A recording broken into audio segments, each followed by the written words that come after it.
Olá, turma de finanças pessoais e de ética profissional. Esse é um recurso que eu achei interessante em função das possibilidades de cancelamento de aula ou orientação lá da reitoria, de possibilidade de substituir as aulas presenciais por videoconferência. Então, achei melhor fazer isso.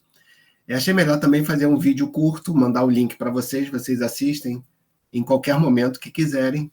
Vai ter uma tarefa para cada disciplina, então finanças pessoais vai ter uma tarefa bem pequenininha e ética profissional a mesma coisa, uma tarefa bem pequenininha. Vai ser um vídeo só para ambas as disciplinas. Tem alunos que só fazem finanças pessoais, é a primeira parte do vídeo. Tem pessoas que só assistem ética profissional, é a última parte do vídeo. E tem alunos que fazem ambas as disciplinas, portanto, seria para fazer as duas tarefas, ok? Então, eu vou explicar mais ou menos qual é a parte da matéria em cada uma dessas disciplinas.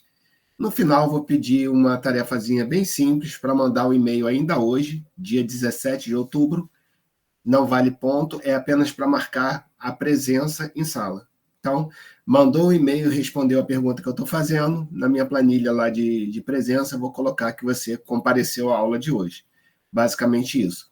Sobre quinta-feira, ainda não sei o que vai acontecer, mas vamos torcer para que a gente possa estar presente lá na sala de aula. Se assim for, a gente vai para um ponto na frente em cada uma das disciplinas, ok?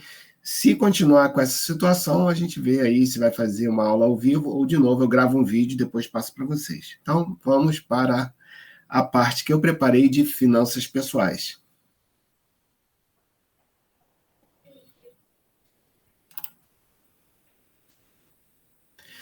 Bom, em finanças pessoais, a gente iria entrar hoje, ou na semana passada, né, que não teve aula, quer dizer, teve, mas houve baixo comparecimento. A gente falou do módulo 4, lá do Caderno de Educação Financeira do Banco Central do Brasil. Qual é o assunto do capítulo 4? É consumo consciente. Na quinta-feira passada, eu expliquei que a visão do Banco Central em relação a esse item, ele basicamente se faz de dois tópicos, que são esses aí que eu estou colocando. O primeiro tópico do consumo consciente se refere à nossa observação em relação aos recursos naturais do planeta. Então, parte do discurso do Caderno de Educação Financeira do Banco Central do Brasil é para que a gente observe o consumo consciente nesse sentido de consumir, tentar consumir não acima das nossas necessidades. Eu até dei um exemplo meu próprio, naquele dia que eu tinha ido ao shopping para jantar, e parte do que eu pedi para comer, eu não estava com muita fome e acabei deixando. Então, é um tipo de coisa que, por exemplo, se eu soubesse medir bem a minha fome, eu não precisaria ter feito aquele pedido nessa totalidade, poderia pedir menos comida, não iria sobrar, então menos recursos iriam estar sendo utilizados pela empresa para fornecer alimentação para mim. Então, nesse sentido, eu deixei de preservar os recursos do planeta, pedindo a comida, não comendo e jogando comida fora. E a gente pode observar isso também no consumo de papel, de tinta, de qualquer coisa. Eu até falei na turma, nesse dia, que eu tenho o costume de usar a parte de trás do papel, quando permite, né? Porque às vezes a gente só usa uma parte do papel, e o verso da folha está em branco, eu uso também como rascunho. Então eu evito de pegar uma folha nova. Tá? Então isso foi uma mudança no meu comportamento em função de eu observar isso daí. De um tempo para cá, desde que eu observo essa questão até agora, eu poderia dizer que metade das folhas que eu usei para fazer isso, eu deixei de comprar ou consumir, etc. Consequentemente, observando a cadeia produtiva, a empresa deixou de produzir. Se ela deixou de produzir e vender para mim, ela deixou também de cortar uma árvore e a árvore está lá. De alguma forma, é possível que esse meu não consumo desse papel tenha influenciado nesse sentido, como poderia ter influenciado se eu tivesse pedido menos comida. Eu poderia ter pedido menos comida, a empresa poderia ter feito menos comida, comprando menos matéria-prima e assim por diante. Então, o primeiro tópico a ser observado em termos de consumo consciente seria a gente observar efetivamente um determinado consumo não exagerado, digamos assim. O segundo item que o caderno observa é que, fazendo esse tipo de procedimento, a gente faz com que a observância ao nosso orçamento seja maior. Então, o caderno sugere que a gente observe a relação entre a renda e os gastos. Então, se eu tiver uma vida bem administrada dentro de um orçamento, esse tipo de consumo consciente, digamos que além de ser observada essa questão do consumo dos recursos naturais do planeta, também estaria fazendo com que a otimização da minha renda estaria sendo feita em função dos gastos mais disciplinados por conta de um orçamento. Então, essa seria a segunda visão dentro desse módulo 4 do Caderno de Educação Financeira. Ok? Então, basicamente, a gente gastou lá os tempos da aula de finanças pessoais para tratar desses dois itens, e aí eu usei alguns recursos lá, de alguns casos que eu conhecia, para encherem, digamos, de exemplos essa apresentação sobre o consumo consciente. Então, capítulo 4, ou seja, módulo 4, consumo consciente. Está aí a nossa tarefa para hoje. Você vai mandar um e-mail para mim, tá? Finanças pessoais, com o seu nome. Você vai falar sobre um desses dois temas. Se você quiser abordar os dois, também não tem problema, ou fazer uma correlação, tá? Você vai falar sobre consumo consciente, observando o uso de recursos naturais do planeta, ou sobre consumo consciente, observando a relação entre renda e gastos. Você pode escolher um ou outro. Se tiver com muita inspiração e quiser correlacionar os dois e fazer observando os dois, tudo bem, tá? Não é para você mostrar que você sabe ou fazer uma grande pesquisa, nada disso. Eu preciso que você mande um e-mail. Seu e-mail chegou para mim, significa que você participou da aula hoje. Tá? Você assistiu a esse vídeo, participou da aula, eu vou lá na lista de presença e vou colocar lá um ok na sua presença de hoje, dia 17 de outubro. Tá ok? Claro, obviamente, se você tiver algum tipo de dúvida, lê lá o material, você entra em contato comigo depois, pode ser na aula por e-mail, para que eu possa fazer o esclarecimento. Então, esse é o ponto da aula de finanças pessoais. Vamos agora para a parte de ética profissional. Então, ética profissional, capítulo 4 do nosso livro-texto. Tá? O tópico é valores e a ética profissional. Então, lembrando, a nossa P2 está previsto que a gente vai falar do capítulo 4, 5 e 6. São esses 3 capítulos para P2. Então, o primeiro dos 3 é esse aí, o capítulo 4, valores e ética profissional. Dentre os vários assuntos que tem lá, e para ficar um vídeo mais curto, eu peguei apenas esses itens aí para a gente exemplificar hoje. Ele trata sobre o assunto ética profissional, que vem sendo publicado amplamente em jornais tanto acadêmicos quanto populares.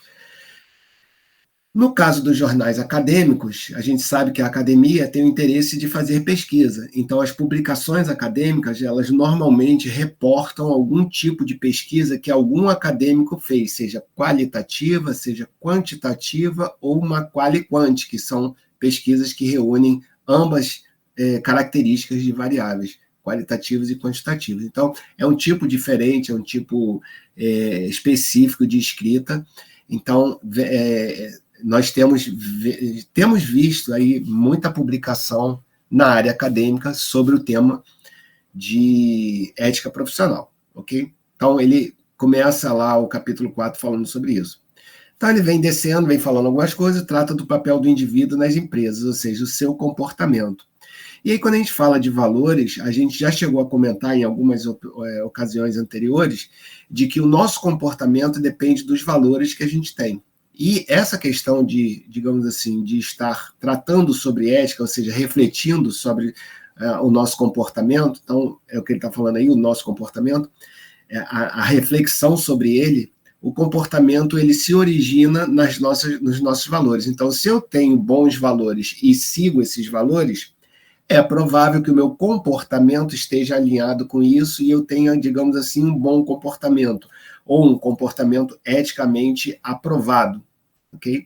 Já ao contrário, eu posso ou não ter esses valores, Ou eu posso ter os valores e não os observar. Então, o meu comportamento vai refletir esse tipo de situação.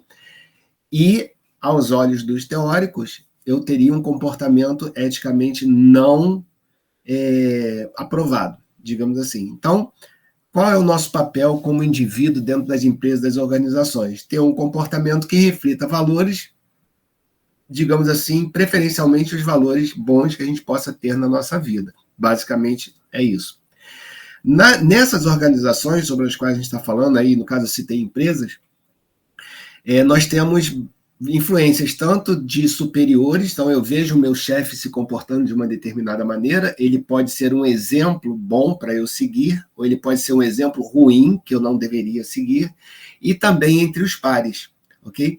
Então, eu posso ter a moldagem do meu comportamento observando o colega do lado. Então, se ele tem um comportamento não bom, digamos assim, um mau comportamento, e eu achar aquilo interessante, essa vai ser uma influência que eu vou ter.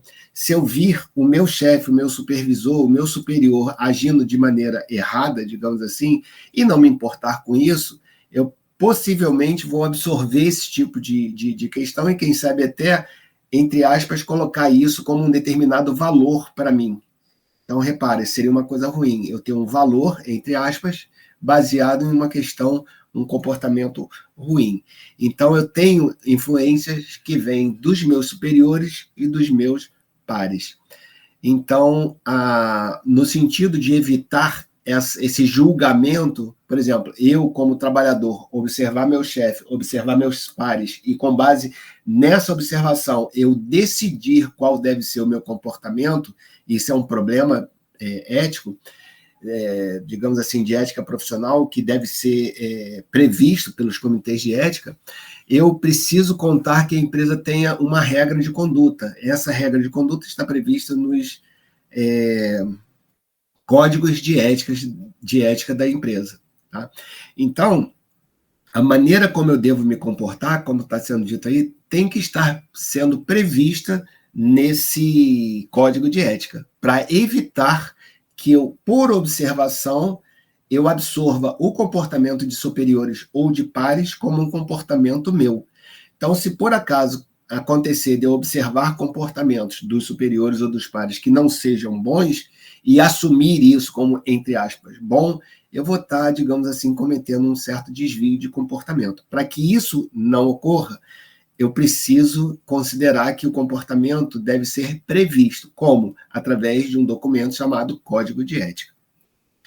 Então, basicamente, ele dá alguns exemplos sobre isso, e a gente chega lá no final concluindo o seguinte, que essas ações que precisam ser desenvolvidas, o treinamento, a